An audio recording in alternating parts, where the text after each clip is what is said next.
Il est 8h11 sur Sud Radio, 9h11 heure de Beyrouth. Beyrouth, la capitale libanaise où la tension est à son comble. On en parle avec le témoignage de notre invité. Bonjour Anna. Bonjour Jean-Philippe. Presque, Jean-Marie Monépalois. Bienvenue à vous ma chère Anna. Merci beaucoup de nous accorder votre témoignage depuis Beyrouth. Vous avez 72 ans, vous êtes retraité, vous vivez à Beyrouth en ce moment. Je rappelle, le Quai d'Orsay a enjoint les ressortissants français à quitter dès que possible le Liban. On craint une escalade militaire entre le Hezbollah d'un côté et Israël de l'autre. Est-ce que la ville en ce moment est sur le pied de guerre, Anna ? Oui. On ne sait pas, on est dans l'incertitude, on est bombardé par des informations inquiétantes, comme ce que vous venez de dire, que la Quai d'Orsay a demandé aux ressortissants français de partir. Donc c'est une mauvaise nouvelle pour nous. Et comme le Quai d'Orsay, il y a d'autres pays occidentaux et arabes qui ont fait pareil, et ça ajoute à notre tension. Évidemment, et à votre inquiétude. Comment ? Ça ajoute à votre inquiétude, je présume. Alors, vous allez nous l'expliquer dans un instant. Votre fils habite à Paris. Il est venu à Beyrouth pour les vacances, mais en ce moment, il n'arrive pas à repartir. C'est-à-dire que quand tous les pays demandent à leurs ressortissants de partir, techniquement, concrètement, c'est pas faisable.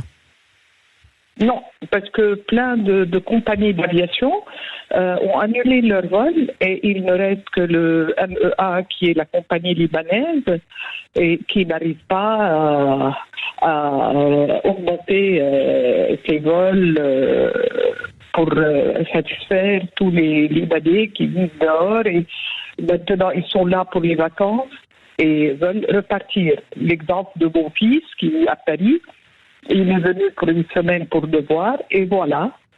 Il a acheté même un autre billet avec une autre compagnie pour partir vendredi et le vol a été annulé. Donc les compagnies aériennes, ils vendent des billets et à la dernière minute, ils annulent. Et ça n'arrange pas la situation. À l'aéroport, c'est vraiment la pagaille, tout le monde qui court et qui essaye d'attraper une place. Mais bon, cette place n'est pas disponible. Oui, c'est ça. Ça ajoute à la confusion, j'imagine. Alors c'est un peu égoïste parce qu'effectivement, on est depuis la France, on se demande, on parle de nos ressortissants, de ceux qui pourraient partir, mais on vous a même pas demandé à vous, Anna. Vous habitez Beyrouth, il n'est pas question pour vous de partir, si ? Je ne peux pas partir. En fait, moi, j'ai réservé pour le 14 août pour aller voir mes enfants qui sont en Europe. Mais j'arrive pas à me décider à partir. Est-ce que je laisse ma famille partir? Est-ce que je reste avec eux, avec elles? C'est un moment vraiment d'incertitude et de stress immense. Maintenant, vous étiez en train de parler des médailles que vous avez récoltées dans les Jeux Olympiques. Et moi qui étais vraiment très favorable pour regarder ces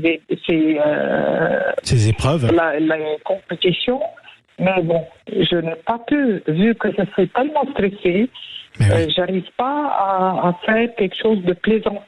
Mais vous pouvez pas, ne serait-ce que parce qu'on vous annonce qu'une guerre pourrait très bien arriver dans votre ville d'une heure à l'autre ou d'un jour à l'autre.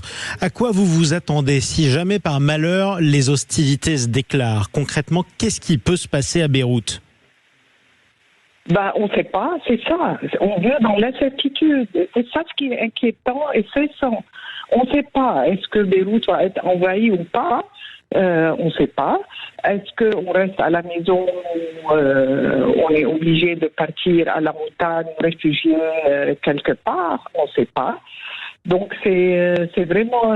moi, j'ai préparé une petite valise avec un peu d'argent, nos passeports et quelques habits et on verra bien ce qui va arriver. Oui. Mais bon, je ne vous dis pas du pourcentage du stress qu'on vit. J'imagine bien, je ne peux que l'imaginer d'ailleurs. Si jamais des bombardements touchent la ville de Beyrouth, est-ce qu'il y a des abris anti-aériens ? Non, il n'y a rien, non.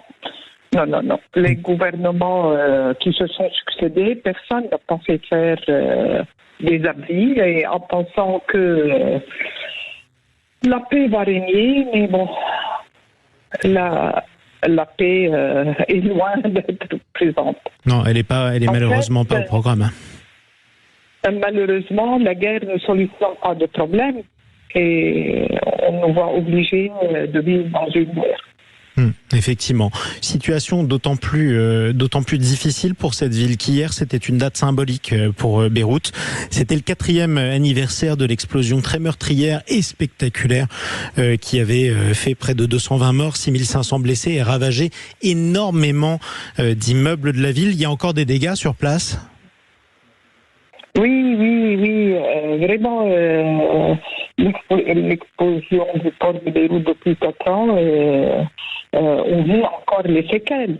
Et voilà qu'on va subir maintenant une autre catastrophe. Vraiment, je ne sais pas comment je vais m'exprimer clairement.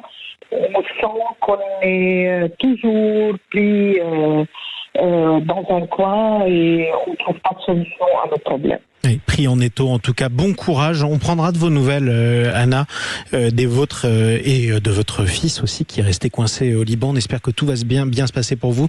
Soyez prudente. Merci beaucoup pour votre témoignage. Merci Jean-Marie. Merci et bonne journée. Et à très bientôt. Bon courage à vous surtout et à tous nos amis libanais qui nous écoutent peut-être sur Sud Radio, ne serait-ce que sur l'application Sud Radio. On espère que tout se passera bien pour vous. Il est 8h18, heure de la métropole française.